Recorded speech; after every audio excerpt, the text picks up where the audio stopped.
Pemirsa, kesehatan memang mahal harganya. Setidaknya inilah yang pernah dirasakan oleh Ebet Kadarusman dan Darto Helm tatkala penyakit stroke menyerang mereka.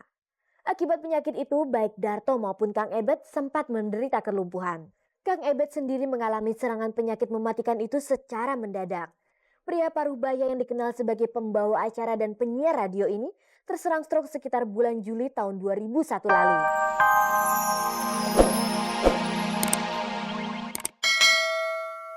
Selamat sore pemirsa, jumpa lagi dengan saya Ade Herlina dalam tayangan paling bergengsi, Cek dan Cek. Dan seperti biasanya selama 30 menit ke depan, saya akan menemani Anda untuk menyimak informasi menarik seputar kehidupan selebriti di tanah air yang berhasil dihimpun oleh tim Cek dan Cek. Sekarang langsung saja kita simak kilasan tayangan untuk sore ini.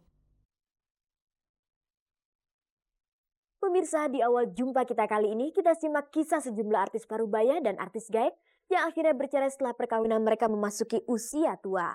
Ada pula cerita dari Ebet Kadarusman dan Darto Helm seputar perjuangan mereka melawan stroke. Akibat serangan penyakit ganas itu, kedua entertainer senior ini sempat menderita kelumpuhan. Jangan lewatkan pula profil Paula Aulodia Item atau Audi, pendatang baru di dunia menyanyi yang mulai mencuri perhatian publik dengan lagu daur ulangnya yang bertajuk 1 jam saja. Di akhir acara pemirsa, Anda akan kami ajak menyimak klarifikasi mentalis Deddy Corbuzier perihal isu hubungannya dengan artis Hemalia Putri. Pemirsa, kasus perceraian ternyata tidak hanya dialami oleh rumah tangga artis yang masih muda usia. Sejumlah artis parubaya dan artis gaib juga mengalami perceraian di usia perkawinan yang sudah memasuki puluhan tahun. Apa sebenarnya yang membuat perkawinan itu harus gagal?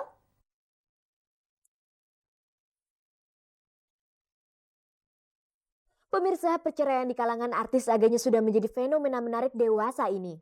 Pasalnya mereka yang bercerai itu bukan hanya dari kalangan pasangan usia muda saja. Sejumlah artis gaib dan juga artis parubaya pun ada yang harus menghadapi kenyataan pahit itu dengan berbagai alasan yang mereka miliki. Sebut saja pasangan Meriam Bellina dan Adi Surya Abdi.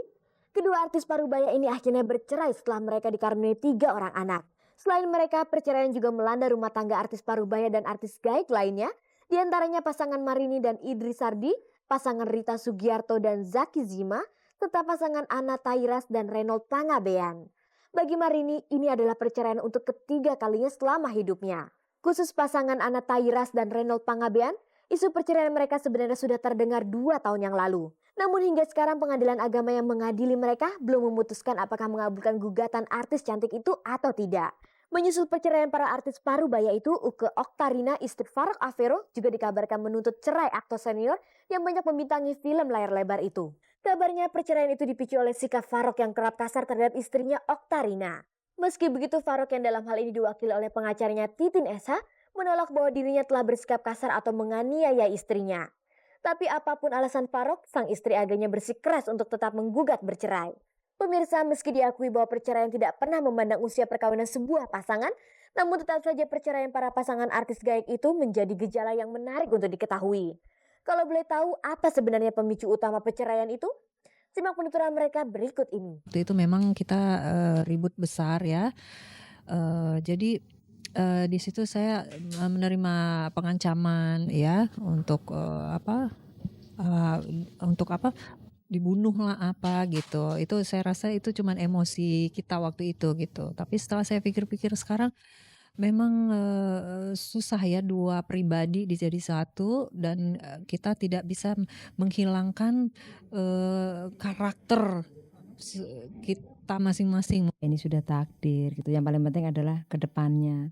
Bahwa hubungan saya dengan Bang Jeki itu masih baik secara silaturahmi. Kemudian persaudaraan kita masih terus kita jaga. Saya bertahan untuk anak karena saya pengen anak-anak saya kawin, saya pengen anak-anak saya jadi.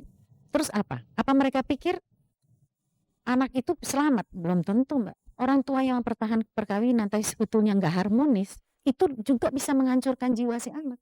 Berbeda dengan yang lain, istri Farouk Avero Uke Oktarina menolak memberi penjelasan seputar gugatan cerainya terhadap Farouk Avero. Bahkan ketika wartawan mendesaknya untuk berbicara, Uke terpaksa menutupi mukanya dari sorotan kamera.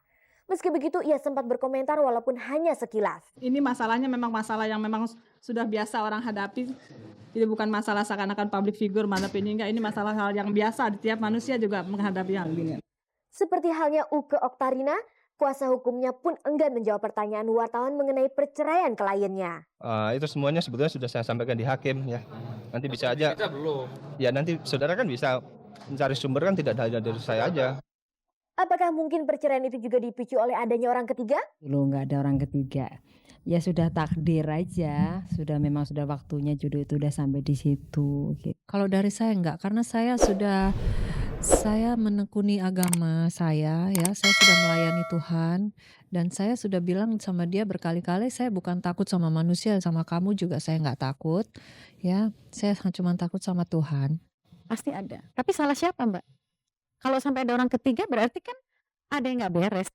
Bagaimana sebenarnya perasaan mereka ketika harus mengalami cerai di usia tua? Biasanya kemana-mana ada suami atau sebaliknya juga ada istri gitu. Tiba-tiba sekarang harus sendiri gitu ya, menghadiri apa-apa undangan harus sendiri gitu. Memang ada agak canggung juga.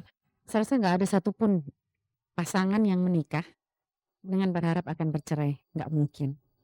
Tapi kan di bahasa asing ada katanya it takes two to tango. Orang nggak bisa sendirian tango. Sama dalam pernikahan. Sebetulnya sih sangat disayangkan ya. Saya sendiri juga merasa kecewa sekali karena hubungan saya maksudnya perkawinan saya dengan Mas Jeki itu memang sudah lama ya, 10 tahun lebih ya. Ya kembali lagi, sebetulnya kalau perceraian itu kan nggak bisa dikapling-kaplikan ya. Saya harus bercerai kira-kira umur sekian tahun ya. Kita kembalikan lagi bahwa itu memang sudah keputusan. Bagaimana dengan kondisi anak-anak mereka setelah perceraian itu terjadi? Anak saya yang besar ya, si Jerry ya, itu kadang-kadang justru dia kadang-kadang minta, mama kenapa balik aja lagi sama papa gitu. Kadang-kadang gitu. Terus kok mama nggak kawin-kawin sih, papa kok udah kawin. Dia bilang terserah aja, terserah mama sama papa baiknya gimana gitu. Jadi dia nggak mau berpihak ke kanan kiri. Setelah perceraian ini, apakah mereka pernah punya keinginan untuk menikah lagi? Sekarang belum ada keinginan tuh, nggak tahu nanti. Saya mau nikmati sendiri aja dulu. Banyak orang bertimbang gitu, kalau saya enggak. Cuman saya sekarang lillahi ta'ala aja gitu. Saya enggak ngoyo, saya juga enggak berusaha untuk bergaul ke sana kemari untuk mendapatkan jodoh. Karena saya yakin benar bahwa sekarang saya pasrah ya, saya bersyukur dan saya coba dalam sujud saya gitu. Kalau Allah memberikan jodoh, pasti saya dapat.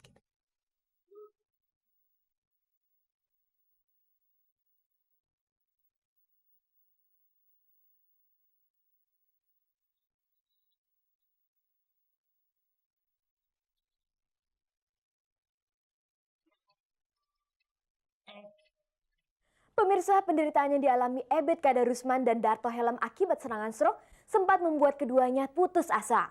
Akibat penyakit itu mereka mengalami kelumpuhan pada tangan dan kaki. Lantas bagaimana perjuangan mereka menghadapi semua cobaan berat itu?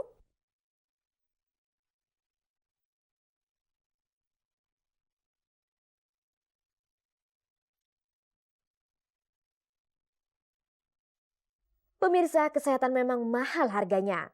Setidaknya inilah yang pernah dirasakan oleh Ebet Kadarusman dan Darto Helm tatkala penyakit stroke menyerang mereka. Akibat penyakit itu, baik Darto maupun Kang Ebet sempat menderita kelumpuhan. Kang Ebet sendiri mengalami serangan penyakit mematikan itu secara mendadak. Pria paruh baya yang dikenal sebagai pembawa acara dan penyiar radio ini terserang stroke sekitar bulan Juli tahun 2001 lalu. Saat itu, Kang Ebet tengah melakukan syuting sebuah acara televisi di daerah Cianjur, Jawa Barat. Saat syuting tengah berlangsung, tiba-tiba badannya bergetar hingga akhirnya pingsan. Kang Ebet dibawa ke rumah sakit Cianjur. Namun lantaran peralatan medis di rumah sakit itu tidak lengkap, Kang Ebet akhirnya dilarikan ke Rumah Sakit Pusat Pertamina Jakarta. Lalu separah apakah stroke yang diderita oleh Kang Ebet ketika itu? Waktu dokter saraf mengatakan bahwa kena stroke ya, artinya ya konsekuensinya adalah bahwa kalau terkena di otak kanan itu sebelah kiri lumpuhnya. Kalau terkena di otak kiri, sebelah kanan lumpuhnya. Kalau terkena di otak kiri itu masih ada kaitan dengan jantung. Saya terkena di otak kanan. Apa sebenarnya yang membuat Kang Ebet harus terserang penyakit mematikan itu? Mungkin karena saya sebetulnya mempunyai hipertensi, ya, tekanan darah tinggi, tapi saya tidak pernah kontrol. Juga saya makan tidak pernah ada pantangan, makan segala macam dari mulai yang mengandung kolesterol tinggi sampai ke hal-hal seperti kambing, durian, jeroan, itu saya lahap saja. Bahkan saya sering di wawancara wartawan, kalau saya sedang makan nikmat itu ada pantangan nggak? nggak ada tuh kecuali yang keras-keras, saya nggak makan paku, misalnya saya gurau gitu terus, karena memang tidak ada pantangannya. Apakah ketika stroke menyerangnya, Kang Ebet pernah berpikir bahwa karirnya akan berhenti sampai di situ? Saya waktu itu tidak terpikir, saya pikir ya sudah, kalau memang sudah harus tidak lagi berkarier ya nggak apa-apa, buat saya yang penting saya ingin sehat, ingin istirahat, dan penting keluarga saya mendukung saya, di belakang saya semuanya. Sampai saya pikir bagaimanapun juga ya